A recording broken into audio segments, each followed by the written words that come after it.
तोमर जिंदाबाद जिंदाबाद जिंदाबाद तोमर जिंदाबाद जिंदाबाद जिंदाबाद। आज के इस अवसर पर हम सब के मध्य विराजमान पार्टी के अध्यक्ष आदरणीय डॉक्टर योगेश पाल गुप्ता जी, आप सबके लोकप्रिय नेता और नवनिर्वाचित सांसद आदरणीय श्री शिवमंगल सिंह जी तोमर साहब, हमारी जनपद अध्यक्ष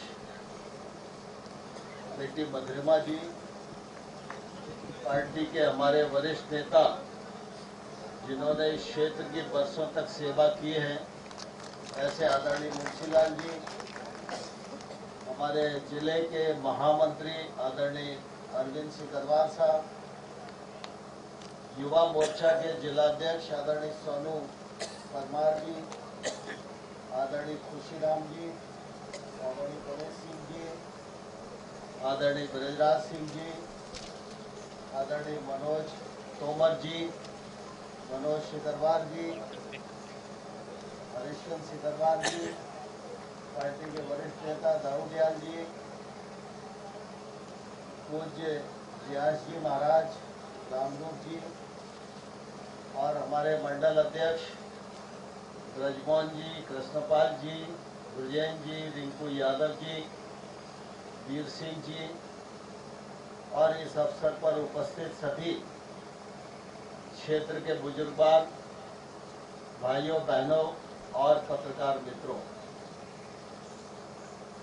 आज हम सबके लिए बहुत प्रसन्नता का क्षण है जब अपने इस क्षेत्र में 11 करोड़ रुपए की लागत से 5 सड़कों का शिलान्यास संपन्न हो रहा है। मैं इस अवसर पर आप सबको बहुत बहुत बधाई देता हूं, बहुत बहुत शुभकामनाएं देता हूं। इससे पूर्व भी अभी कुछ ही दिन पहले 2 कार्यक्रम संपन्न हुए थे, जिनमें भी बहुत सारे विकास कार्यों का भूमि पूजन और लोकार्पण संपन्न हुआ। अभी शिवमंगल जी आप सबके बीच में कह रहे थे कि विकास में कोई भाई इधर आ जाके आपस में बैठक क्या कर रहे हो? बाद में करो या पहले करो? बैठते तो नहीं, बैठा हुआ नहीं। अभी शिवमंगल जी आप सबके बीच में कह रहे थे कि विकास में कोई कभी नहीं आने देंगे, लेकिन वैसे भी आप सब इस बात के साक्षी हो कि 2003 से पहले भारतीय जनता पार्टी की जब सरकार नहीं थी, तब किसी भी गांव में कोई डामरीकृत सड़क थी क्या? कोई एक भी सड़क बता पूरे क्षेत्र में कहीं? न सड़क थी न बिजली थी। लेकिन आज आप सबका आशीर्वाद भारतीय जनता पार्टी को समय समय पर मिलता रहा, तो आज सड़कें भी हैं, बिजली भी है, और जो सड़कें नहीं हैं उन सड़कों को भी लगातार बनाने का प्रयत्न किया जा रहा है। और मुझे विश्वास है कि ये कार्यकाल पूरे होते होते लगभग सड़कें बन के तैयार हो जाएंगी, जिसका हमारा यह क्षेत्र उपयोग कर सकेगा। राजनीतिक क्षेत्र में सामान्य तौर पर 2 ही चीजें प्रमुख होती हैं, एक तो विकास और दूसरा जन कल्याण। बाकी तो मृत्युलोक है, जहां जहां हम लोग हैं वहां व्यक्तिगत परेशानियां बनी रहती हैं, कभी निपटती हैं फिर पैदा हो जाती है। तो जब तक सांस है तब तक भगवान ने जूझने के लिए पैदा किया है तो जूझते ही रहना पड़ेगा सबको। लेकिन मैं इतना जरूर कहना चाहता हूं कि विकास और जन कल्याण के मामले में कोई कमी नहीं आने दी जाएगी। इस बात का भरोसा आप सब लोगों को हमेशा रखना चाहिए और पहले जो हुआ है उसके आधार पर आप भरोसा कर भी सकते हैं। आप देखो, सड़क का मामला हो तो गांव में प्रधानमंत्री सड़कें भी बनी और गांव में पीडब्ल्यूडी डिपार्टमेंट के माध्यम से भी बड़ी बड़ी सड़कें बनाने का काम आज किया जा रहा है। एक समय था जब गांव में पीने के पानी की दिक्कत थी। भारतीय जनता पार्टी की सरकार बनी, प्रधानमंत्री ग्रामीण सड़क की तर्ज पर ही प्रधानमंत्री नरेंद्र मोदी जी ने जल जीवन मिशन प्रारंभ किया। इस जल जीवन मिशन पर 3 लाख करोड़ रुपया खर्च किया जा रहा है और कोशिश की जा रही है हर गांव में नल से जल मिले और किसी को कुआं पर, हैंडपंप पर निर्भर न रहना पड़े। इसके लिए गांव-गांव नल जल योजनाएं भी प्रारंभ की जा रही हैं।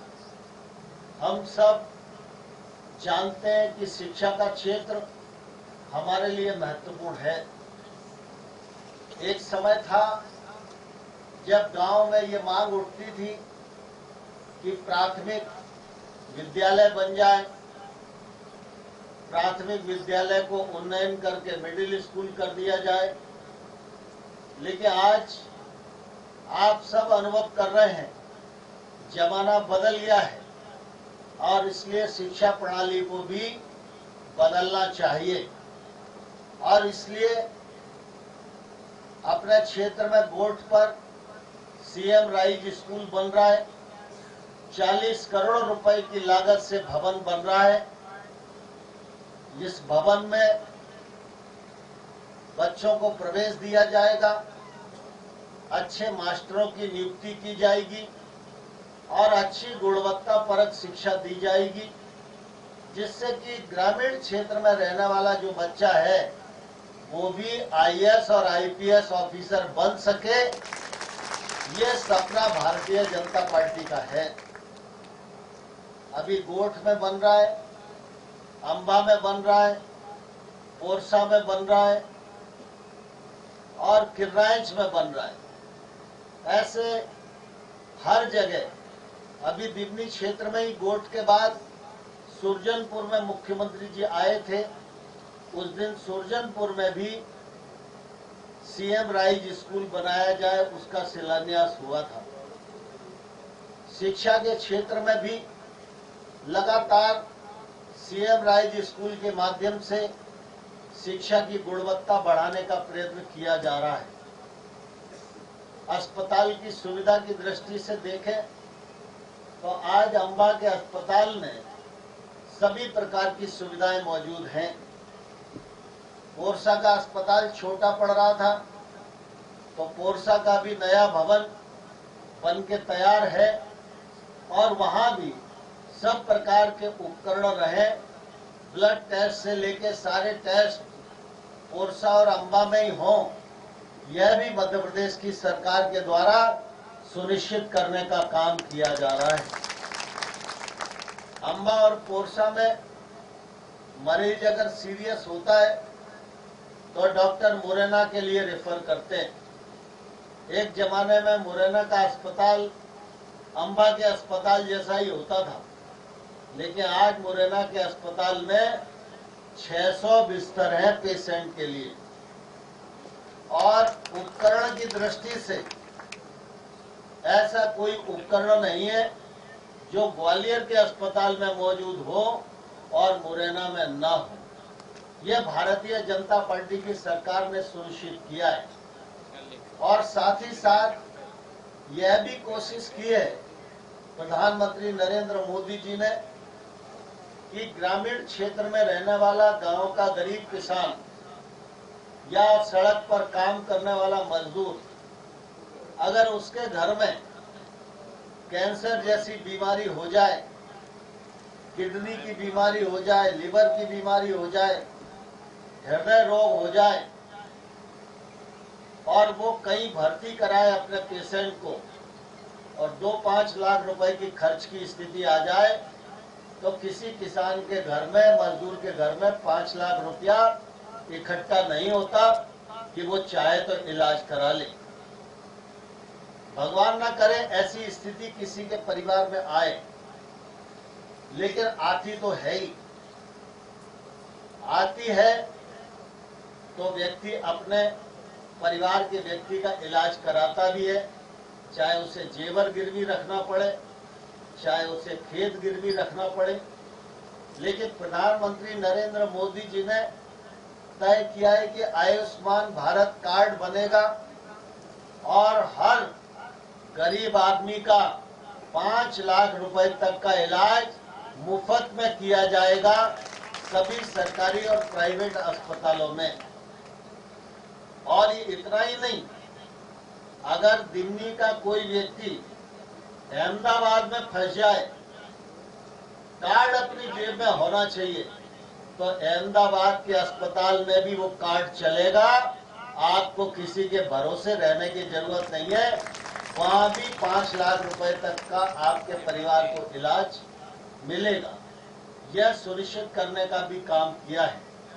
हमारा क्षेत्र किसानी का क्षेत्र है, अच्छे उपजाऊ बीज मिले, इसके लिए हमारे वैज्ञानिकों ने अनुसंधान करके नए नए बीजों को इजाद किया है।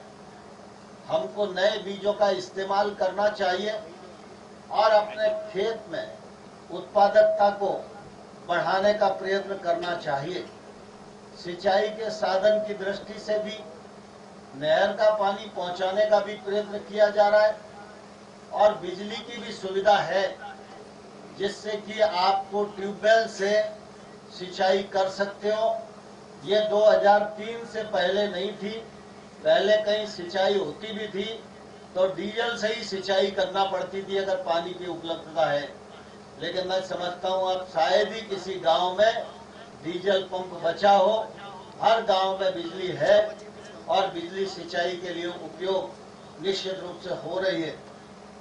ईश्वर न करे कि किसान पर कभी प्राकृतिक आपदा आए, लेकिन हम सब जानते हैं किसान को प्राकृतिक आपदा के कारण नुकसान होता है।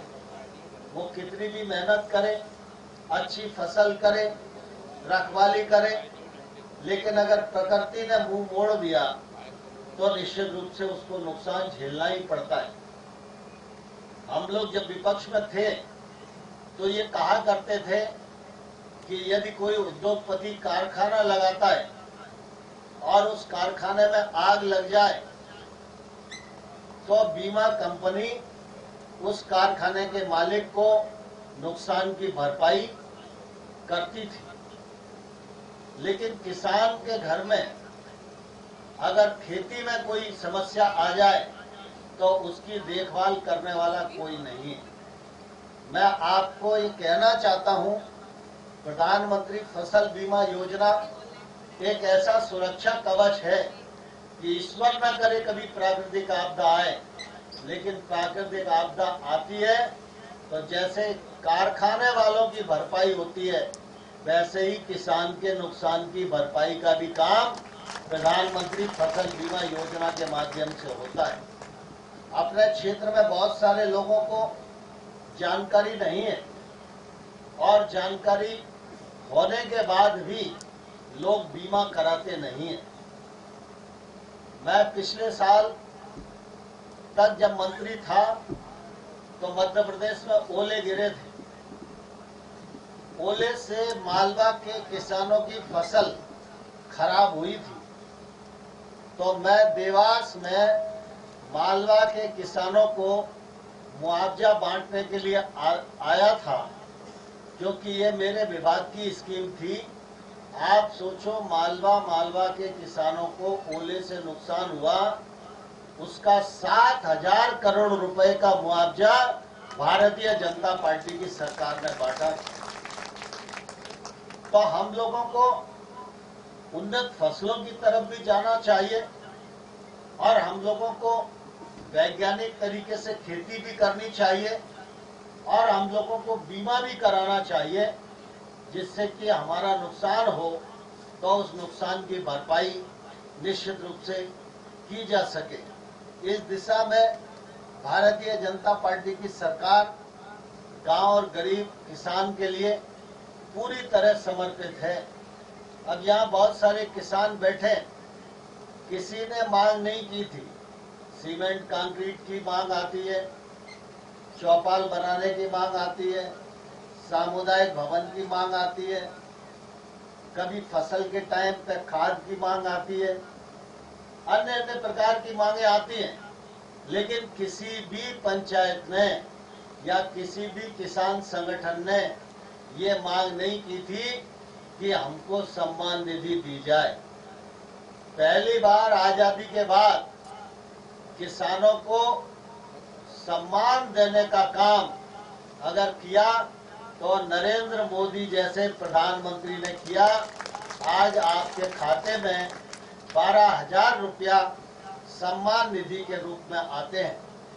हमारे परिवार में बहू बिटियां हैं, बहू बिटिया को भी जो वृद्ध हैं उनको वृद्धावस्था पेंशन मिलती है, जो जवान है उनको लाडली बहना योजना की पेंशन मिलती है, 1250 रुपया महीना। ये इसीलिए दिए जाते हैं कि ग्रामीण क्षेत्र में आर्थिक तंगी है, इस तंगी में सरकार कैसे सहकार कर सकती है। अगर आपको 12,000 रुपया मिलते तो 12,000 रुपया किसी न किसी काम तो आते ही है। हमारी बहन को अगर 1250 रुपया महीना मिलता है तो 1250 रुपया घर के किसी न किसी काम तो आता ही है। तो विकास और जन कल्याण, ये दोनों काम के लिए भारतीय जनता पार्टी पूरी तरह समर्पित है। बाकी सब लोगों को भी आप सब लोगों ने देखा होगा, लोकतंत्र है तो चुनाव होते हैं, दल चुनाव लड़ते हैं और जब चुनाव होता है तो सब हरी हरी बातें करते हैं, कोई काली बात नहीं करता। लेकिन आप सब अनुभव करो कि कौन सा दल ऐसा है जो बिना कहे भी काम करने की कोशिश करता है। कौन सा दल ऐसा है जो सामान्य तौर पर गांव गरीब किसान की तकलीफ को समझते हुए उसके निराकरण का काम करता है। सवाल इसका नहीं है कि शिवमंगल सिंह हो चाहे नरेंद्र सिंह तोमर हो। आज नरेंद्र सिंह तोमर को आपने इतना बड़ा बना दिया तो आज की 4 सड़कें ज्यादा बन जाएंगी।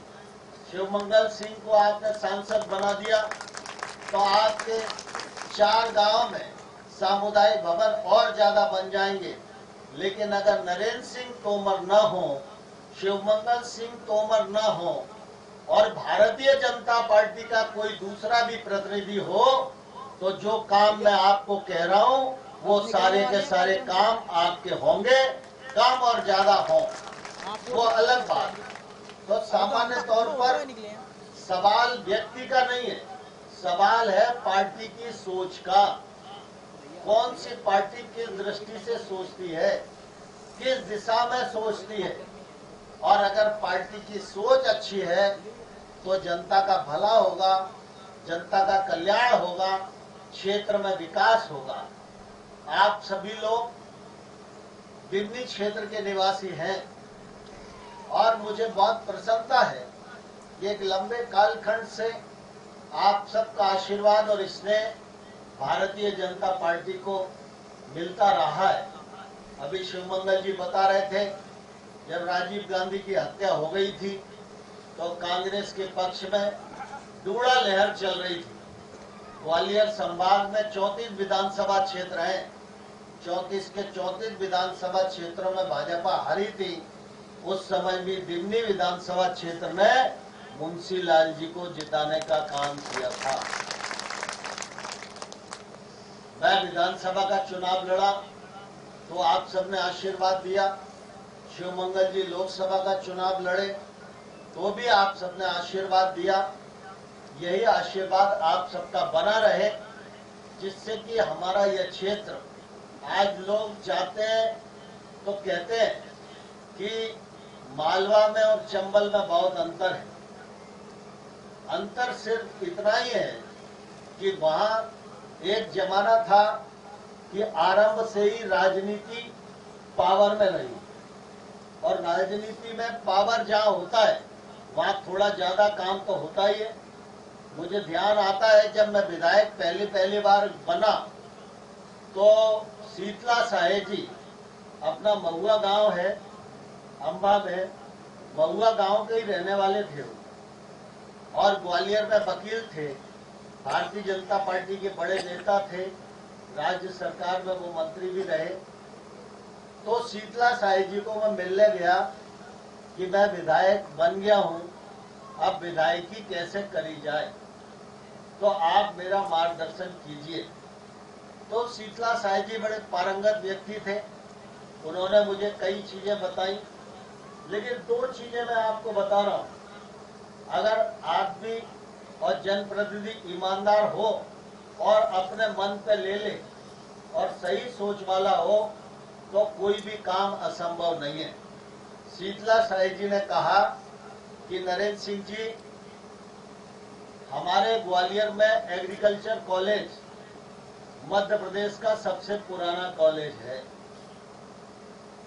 हमारे यहाँ चंबल है, चंबल नहर है, उर्वरा भूमि है, मेहनत कश किसान है और पिछड़ा इलाका है। जब एग्रीकल्चर यूनिवर्सिटी बनी तो सबसे पहला हक यूनिवर्सिटी के मामले में ग्वालियर का था, लेकिन हम राजनीतिक रूप से कमजोर थे और राजनीतिक कमजोरी के कारण दूसरी पार्टी के लोग जबलपुर में ताकतवर थे तो वो जबलपुर यूनिवर्सिटी को ले गए और हमारे कॉलेज से ही अलमारियां गई, हमारे कॉलेज से ही टेबल कुर्सी गई और जबलपुर में जाके कृषि विश्वविद्यालय बना। तो आप नोट करके रखो कि अब आप राजनीति में ताकतवर हो। ये एग्रीकल्चर यूनिवर्सिटी ग्वालियर का अधिकार था, ये ग्वालियर को मिलना चाहिए नरेंद्र सिंह तोमर के रहते हुए। दूसरा, उन्होंने कहा कि ग्वालियर का संगीत घराना ये विश्व विख्यात है। हमारे यहाँ जितने शास्त्रीय संगीतकार हुए हैं पूरी दुनिया में उनको सम्मान के साथ सुना जाता है। ये संगीत सम्राट तानसेन की जन्मस्थली है और पूरी दुनिया में शास्त्रीय संगीत कोई नया आदमी प्रारंभ करता है तो ग्वालियर में आता है, तानसेन की समाधि पर मत्था टेकता है, वहां पहले एक भजन सुनाता है, उसके बाद अपना जीवन शुरू करता है। तो ग्वालियर की ये पावन धरा संगीत की दृष्टि से एक तौर से बड़ा तीर्थ है। हम विश्व विख्यात संगीत की दृष्टि से ग्वालियर घराना होने के बाद भी जब मध्य प्रदेश सरकार ने संगीत विश्वविद्यालय बनाया तो हमारे ग्वालियर के नेताओं की ताकत कम थी। कांग्रेस के जो नेता विधायक सांसद थे उन पे भी कोई ताकत नहीं थी। उस समय मध्य प्रदेश और छत्तीसगढ़ इकट्ठा था, श्यामाचरण शुक्ला मुख्यमंत्री थे, तो वो राजनांदगांव में जाके जहां कोई बांसुरी बजाना भी नहीं जानता वहां उन्होंने संगीत का विश्वविद्यालय खोल दिया। ये ग्वालियर का अधिकार था जो हमारी राजनीतिक कमजोरी के कारण हमको नहीं मिल पाया। तो मैं आपको ये कहना चाहता हूं कि उन्होंने तो एक सीख दी मुझे। हालांकि कोई यूनिवर्सिटी बन जाती है उसमें मेरा कोई हित होने वाला नहीं है। आजकल तो आमतौर पे आदमी ये सोचता है कि कुछ बन जाएगा तो मेरा क्या बनेगा। संगीत विश्वविद्यालय बन जाएगा, मेरा संगीत से दूर दूर तक का कोई वास्ता नहीं है। लेकिन शीतला साई जी की बात को गांठ बांधा और जब तक मैं विपक्ष का विधायक रहा तब तक इन दोनों मांगों के लिए लड़ता रहा।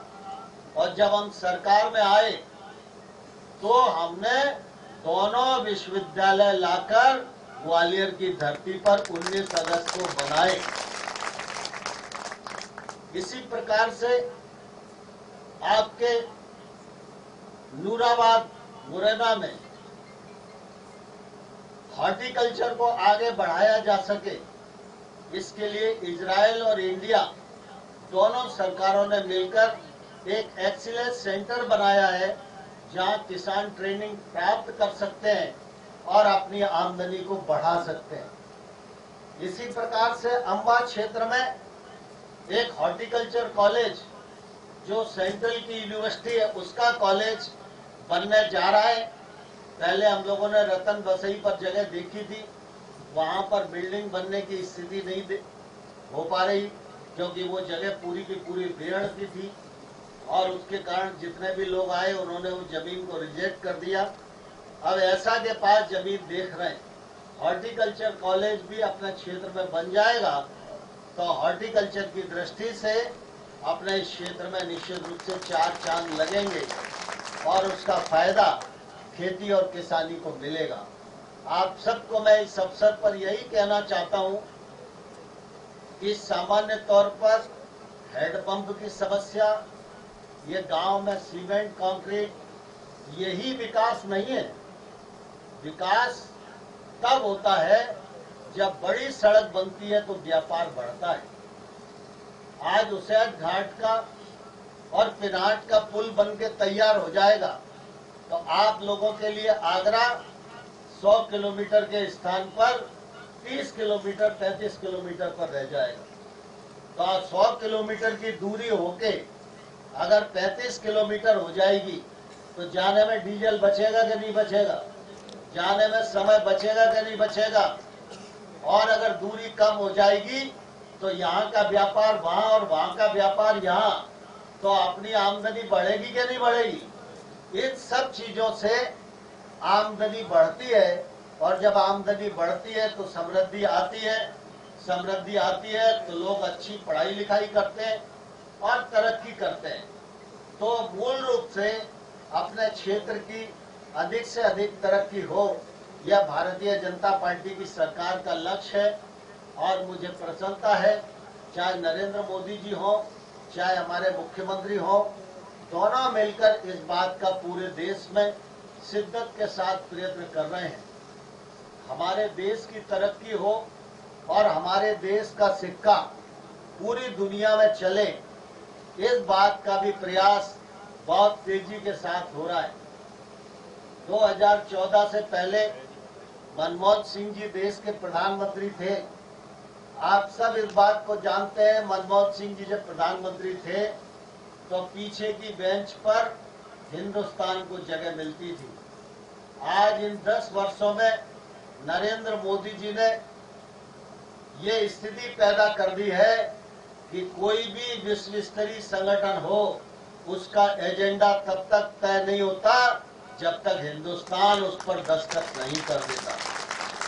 हम देश को भी बढ़ा रहे हैं और देश की ताकत दुनिया में बढ़े, इस बात का भी ईमानदारी से प्रयत्न किया जा रहा है। आप सबका आशीर्वाद भारतीय जनता पार्टी पर बना रहे, हम सब लोगों पर बना रहे, यही प्रार्थना है। बहुत बहुत धन्यवाद।